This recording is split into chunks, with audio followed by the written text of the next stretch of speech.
নমস্কার বন্ধুরা, আমি সুরজিৎ চলে এসেছি একটা নতুন ভিডিও নিয়ে, নতুন টপিকের উপর। আজকে যে বিষয়টা নিয়ে আলোচনা করব সেটি হলো ফিঞ্চ পাখি ব্রিডিং সম্পর্কিত। তো অনেকেই ফিঞ্চ পাখি করেন কিন্তু ঠিকঠাক ব্রিড নিতে পারেন না। তো সেই বিষয়টা নিয়েই আজকের আলোচনা। তো ভিডিওটা সম্পূর্ণ দেখুন। যদি ভিডিওটি ভালো লাগে তো লাইক শেয়ার সাবস্ক্রাইব করবেন, পাশে থাকবেন, দেখতে থাকবেন এস এম পেটস ওয়ার্ল্ড। তো চলুন ভিডিওটা শুরু করা যাক।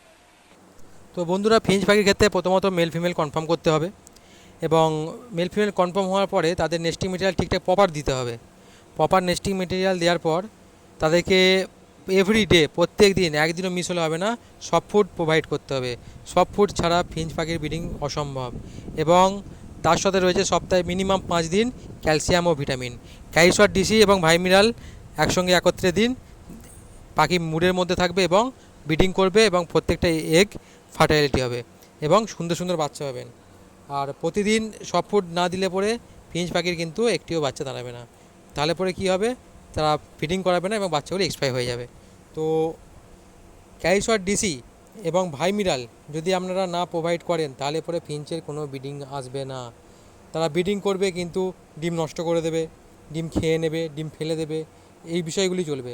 তো সপ্তাহে অন্তত 5 দিন, পরপর 5 দিন আপনি ক্যালসিয়াম ডিসি এবং ভাইমিনাল ইউজ করুন জলের মধ্যে, এবং সব ফুডটা 5 দিন ইউজ করুন। দেখুন রেজাল্ট কী হয়। যদি ফিঞ্চ প্রপার রেজাল্ট না করে তো অবশ্যই আমাকে কমেন্টে বলবেন।